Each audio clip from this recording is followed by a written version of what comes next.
It's been almost a year since President Trump took office and his predecessor still hasn't gotten the message that this is Trump's America now. Former President Obama continues to physically follow President Trump around, attempting to undo whatever the president does, despite the fact that Obama had 8 years to have his way with America, and many facets of our society are still deeply scared because of it. One of those facets is the economy. Despite what the die-hard Democrats will tell you, record number of people on welfare and higher tax rates isn't what makes for a great economy. Manufacturing jobs, lower taxes, and increased incentives to produce jobs is what makes for a strong and thriving economy, something that President Trump knows a thing or two about. In fact, Obama was so sure that the America would never again be able to increase its manufacturing jobs, he promised it while he was in office. He made sure that everyone knew that was absolutely no hope for the American worker. Enter President Trump. According to America's news hub and CNBC, reports now confirm that 40,000 manufacturing jobs have come back in just 1 month. It's understandable that Obama might be confused. After all, his resume is a little lacking in anything to do with real-life jobs and businesses. The manufacturing industry posted its best month of job gains all year, leading a better-than-expected rise in private payrolls during November. Companies added 190,000 in the month as the economy seemed to return to normal following the violent hurricane season, according to the monthly report from ADP and Moody's Analytics. The total was just above the 185,000 expected from economists surveyed by Reuters and below the 235,000 growth in October. The manufacturing sector added 40,000 positions alone. The job market is red hot, with broad-based job gains across industries and company sizes, Mark Zondi, chief economist at Moody's, said in a statement Wednesday. There is a mounting threat that the job market will overheat next year. The growth comes as the government's headline unemployment rate is at 4.1%, a 17-year low that economists believe will continue to decline. The Labor Department will release its closely watched official non-farm payrolls count Friday, with economists expecting growth of 175,000 and the jobless rate holding steady. We're going sub 4% by this time next year, and that's an economy that could overheat, Zondi added in an interview on CNBC's Squawk Box. Well, look at that. As it turns out, there was a way to bring manufacturing back to America and give more Americans jobs than ever before.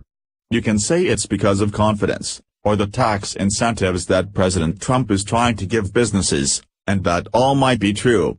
The point here is that liberals will lie to you about the economy every single day of the week. Maybe that's because they're genuinely confused about numbers. That's been a suspicion for a long time, and maybe it's because they know that if you understand how good the conservative view is for your pocketbook, you'll never vote Democrat again. Either way, when you listen to a liberal about anything to do with real actual work, you're not getting good information.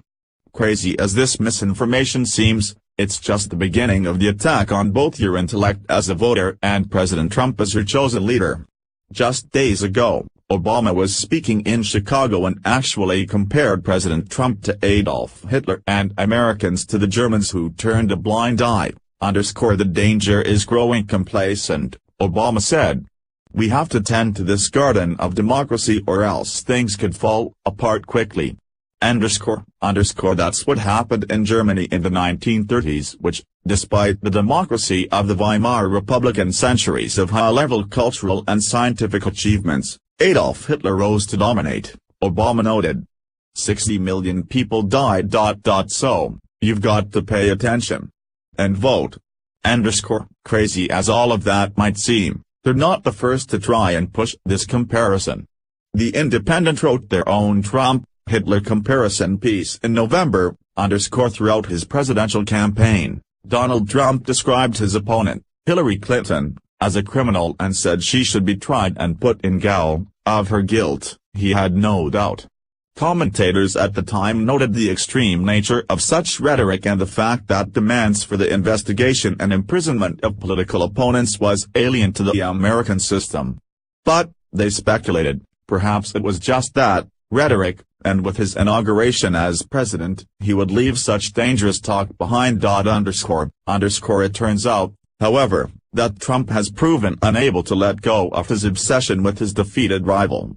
In early November 2017, nearly 1 year after his election victory, he was not only continuing to attack Clinton, but also calling on the FBI and the Justice Department to investigate her. He was very frustrated by the fact that he was unable to order those agencies to go after his former opponent, something he said he would very much love to do. It was a horrifying moment as the President of the United States, perhaps more clearly than at any previous time, expressed the thoughts and desires of an autocrat. And with the announcement that Attorney General Jeff Sessions will explore the possibility of creating a new special counsel to investigate Hillary Clinton, those thoughts and desires have moved that much closer to being realized. Such open calls for criminal investigations of political opponents are truly unprecedented in American history, and for good reason, since they would undermine the very foundation of liberal democracy. If the president could order the FBI to investigate Hillary Clinton, where would it stop? Anyone who spoke out to criticize such a brazen act would be vulnerable to the same treatment. And then any individual or any group, regardless of whether they had actually done anything, would be at the mercy of Trump's politicized justice system. The president would be able to exclude anyone he wished from the national community. The road to dictatorship would be wide open to him. We know this because it was such a system that helped destroy democracy in Germany and helped Hitler establish his Nazi dictatorship. One of most significant challenges the new Weimar Republic faced was a politicized judicial system, an important element in the weakening of German democracy.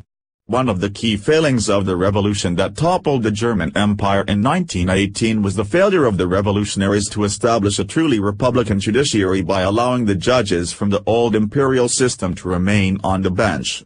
These were men who'd been trained and established their careers under the old authoritarian system. They had no sympathy for the new liberal, democratic regime. And the verdicts they rendered made this exceedingly clear.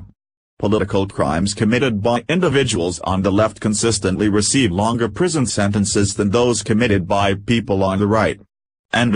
Liberals will do absolutely anything to make you dependent on them and therefore vote for them. The more jobs they ruin, the more people will be forced to be on welfare, and if you're on welfare, you won't vote for someone who wants to downsize welfare.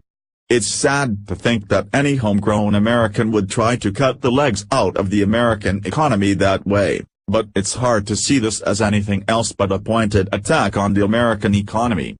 Ignoring it won't make the monster of fear and ignorance go away, you'll just lose track of how close it's getting. H/T, America's News Hub.